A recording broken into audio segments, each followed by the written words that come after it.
What's up, everybody? 40caliber101. Doing another live video today. Today I decided that I'm gonna get the open gun out and do maintenance on it since I'm getting ready for a pretty good match coming up pretty soon. So I definitely want to make sure everything is good, working properly, and make sure everything is firing right.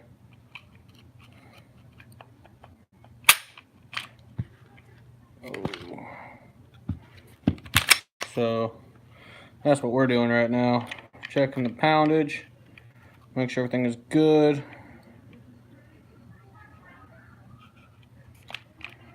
Wait for people to come in.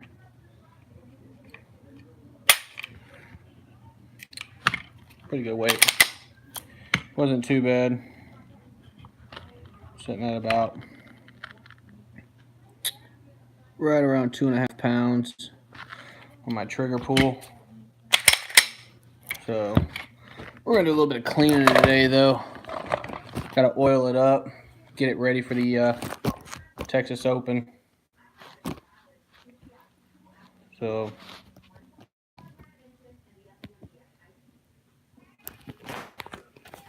stupid thing.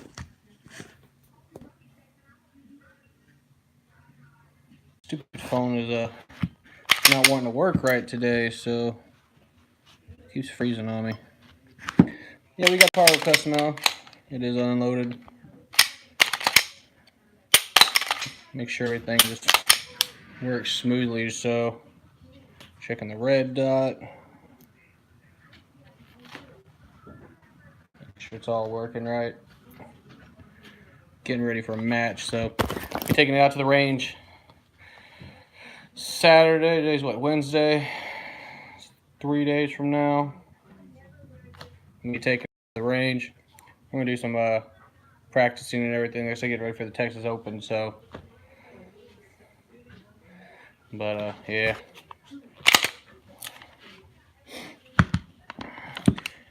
If anybody ever wonders what kind of oil I actually like to use, I like to use the Lucas Extreme Duty gun oil for extreme heat resistance. Believe it or not, I found this at a local auto store, at O'Reilly's, the auto store, where I found this at. And normally I use my Remington oil, but I stopped using that because I found this was a lot better.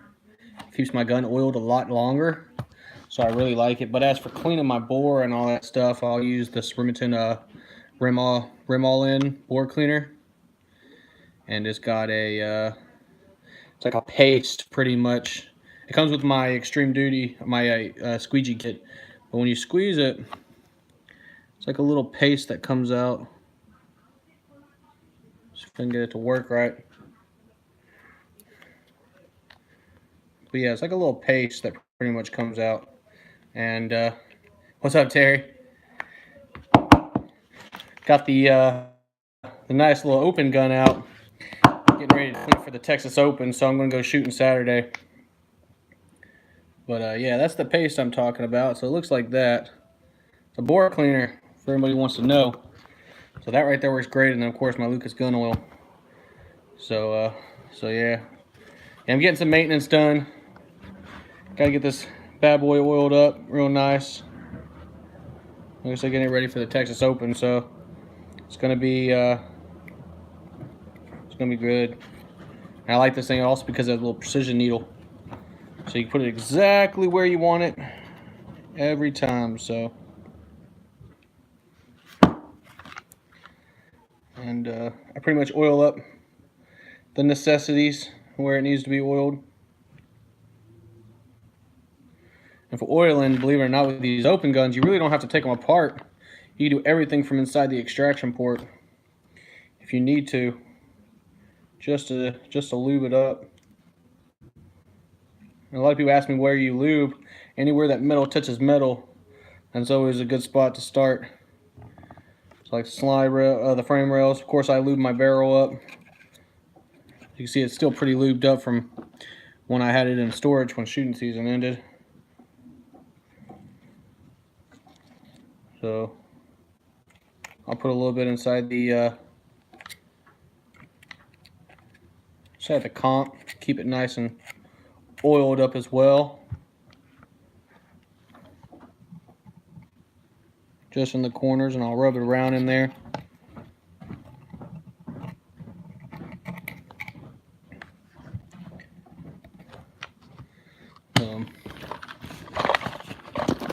Got all kinds of stuff in my cleaning kit. Just take a little cotton swab, put a little bit of oil on it.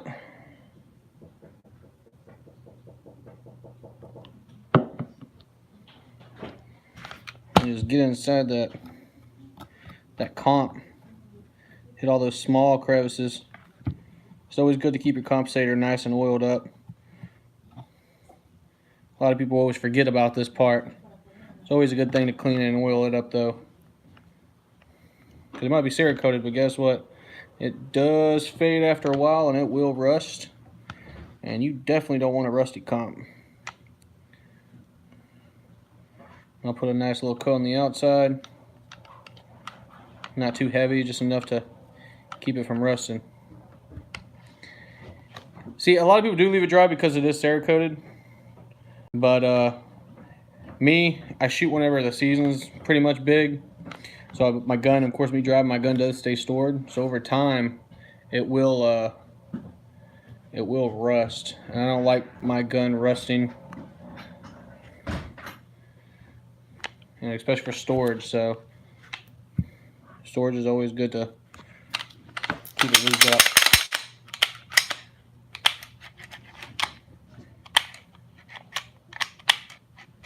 But it does run. Look at that, nice and smooth.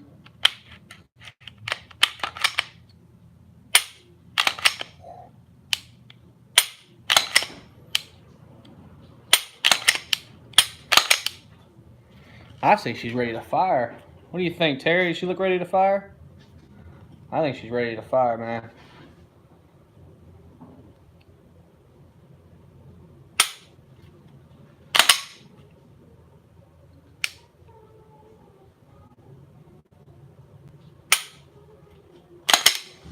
Oh yeah.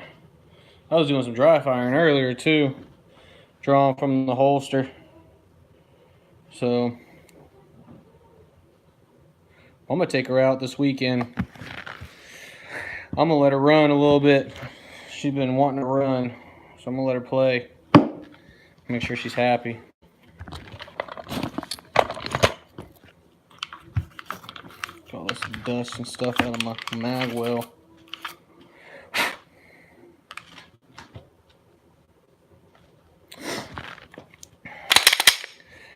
Yeah, I'll probably do a couple of tutorials also this weekend too. I'm gonna post them on the channel. So I'm gonna do a few drawing tutorials, a couple little things here and there. I'm gonna be doing practicing this weekend because I'm getting ready for a match. So like I said, the Texas Open is coming up. So that's at the end of April. So I'm gonna be going then. So I gotta get as much range time as possible. So I'm gonna be running some, running a couple of rounds. I'll probably be I'll probably put 200 rounds through it this weekend just to knock the dust off of it and get back in the groove. That's always a big thing for me. On times that the times that I don't shoot, it's always like,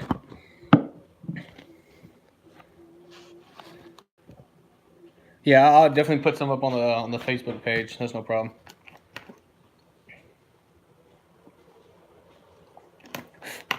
But I'm pretty much gonna go, I'm gonna go run this weekend.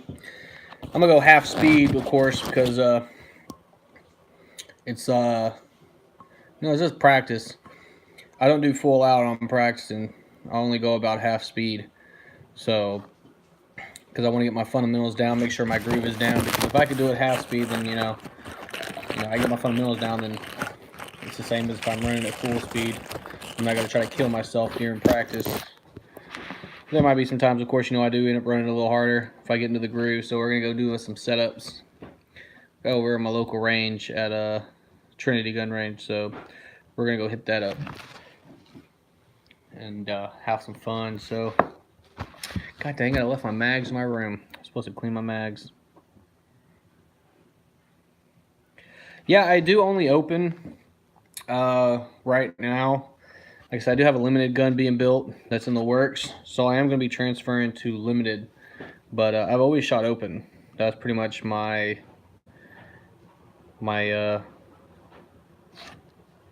what's the word I'm thinking of? My forte. There you go. So that's more my comfort zone. Not saying, you know, I can't shoot limited or production or something like that, which I could if I wanted to.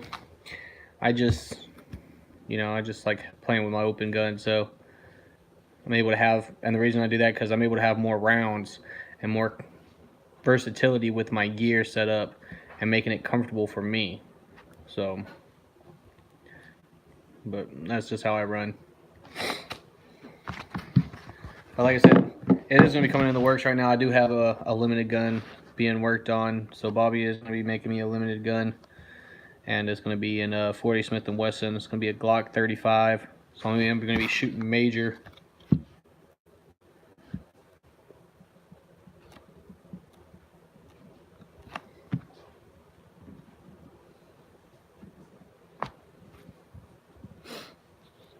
But yeah.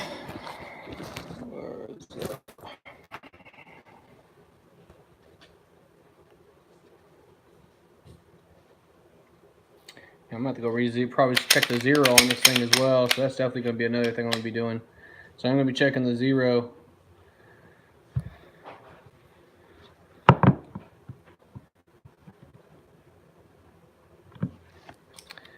Kinda, but I'm just not going to go with the SJC weight, only because I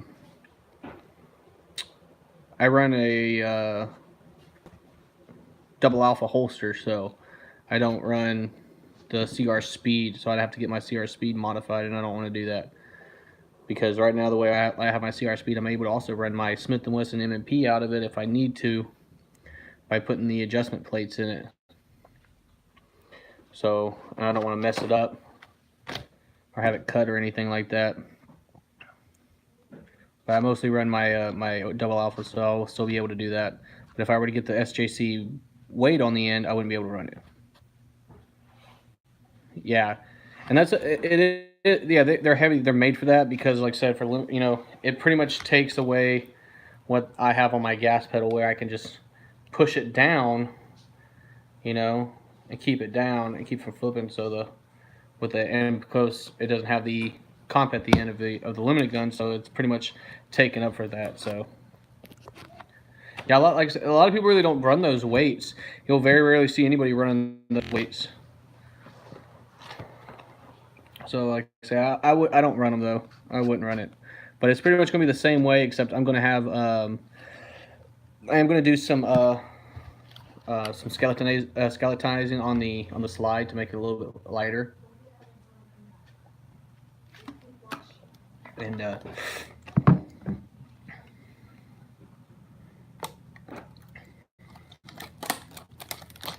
so I'm gonna be skeletonizing the slide. Probably do some skeletonizing underneath the slide as well to make it a little bit lighter.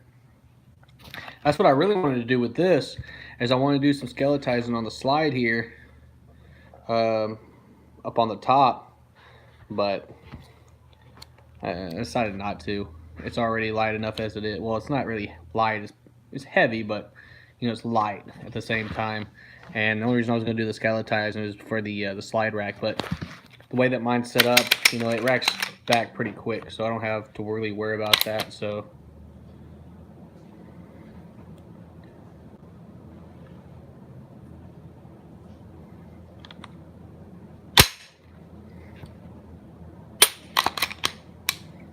yeah, I'm just ready to get out there and start shooting it again. I'm bored. Finally, shooting season's coming around, so I get to start shooting again. So that's good. It's making me happy. It's getting me excited. So I missed quite a few matches, so I'm not gonna be doing that anymore. So yeah, I got the G17. Like I said, it's built for, and it's, as I was saying earlier, the other day, See, I got the serrated Alpha Wolf barrel. It's fluted, not serrated, fluted Alpha Wolf barrel, and it's made for 9 major. And this one here, I had the barrel inside of here reamed, so I can run the black dot ammunition. So that's the OAL on that one's like 160. I think that's what it is. Hang on. Take you with me. I'll show you that. I'll show you the difference on the OALs from like standard ammo and that one right there.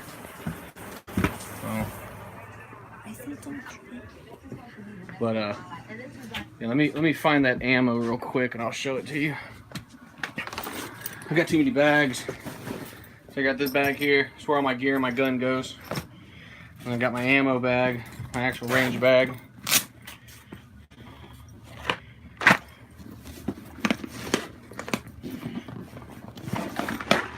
Here, I'll get you some difference.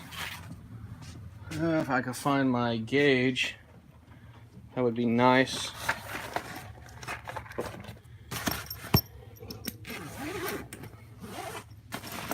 Look at this.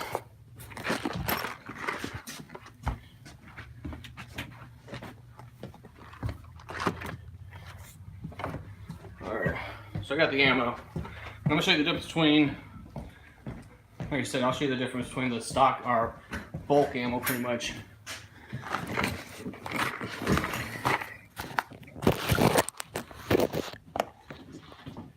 No, I haven't loaded any 9 major and stuff like that. I don't have any loading tools anymore, so I don't really load. But this one here is a 9 major as well. So this is the black dot ammo. All right, it's a jacketed hollow point, gold plated. It's shooting at about close to 1,400 feet per second at a 125, and it's really, really, really quick. So I got my digital gauge here, and then we'll go ahead and get you the difference.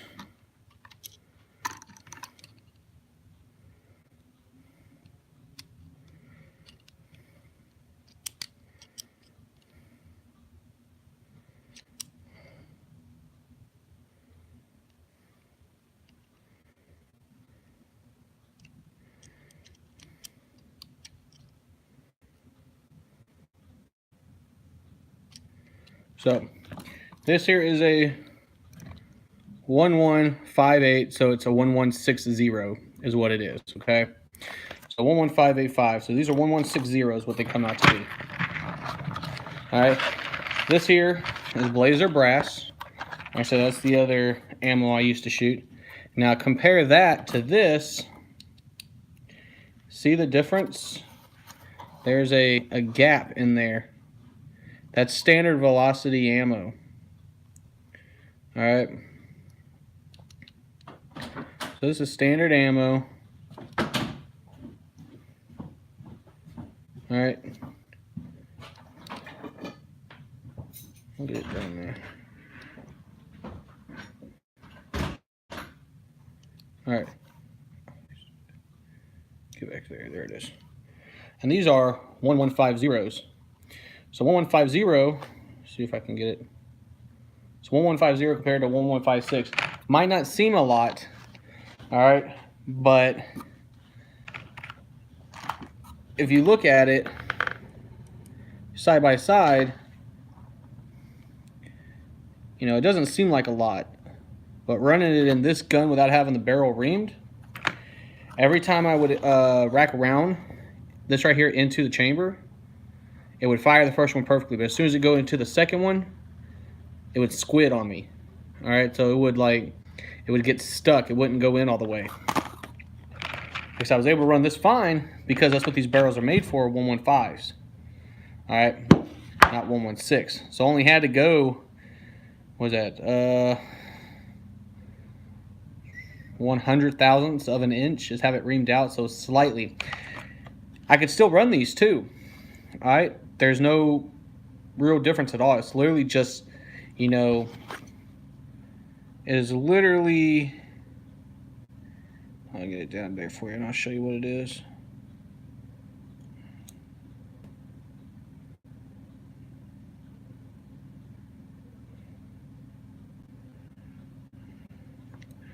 you'd think it wouldn't cause any difference, but it does, and that's the bad part. So seriously, it is that much of a difference. That's all it is. But that much of a difference actually caused this gun to jam with this black dot ammunition. And because like I said, I used to shoot Atlanta Arms, and Atlanta Arms is standard, OAL of 1.50, but it was shooting 147 grain, so of course it made it a higher velocity because you had a bigger grain. But because these here are at 125s, thing is though, to keep it the velocity, if you notice the difference between this round and this round, both 125. All right, but look at the difference though. This one's packed higher than this one. Same casing and everything.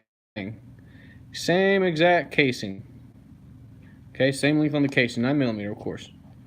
All right, it's just this one is packed higher with powder because they wanted to keep the 125 grain at a low grain to make it less snappy than the 147s, but they packed it higher in there. So they packed more powder in there.